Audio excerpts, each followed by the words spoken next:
Iegādājoties dzīvokli būvniecības stadijā, mīts un realitāte.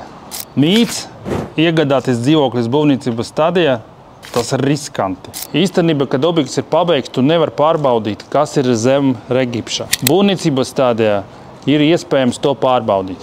Mīts iegādāties dzīvoklis būvniecības stadijā nav labs investīcijas objekts. Bet īstenībā nauda betonā vienmēr drošāk.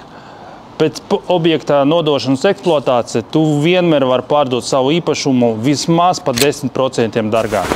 Un vispār dzīvokļa iegādi būvniecības stadijā es varu salīdzināt ar 3 svarīgām lietām. Pirmkārt, tu starti 1. klasē, un visi klases biedri tavi čomi. Otrkārt, tu starti augstskolā ar 1. kursu, un jūs kopā pavadāt laiku ar foršiem draugiem.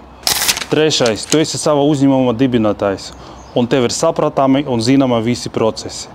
Tā arī ir būvniecībā. Ja tu iegādājies dzīvokli būvniecības stadijā, tu esi savējais.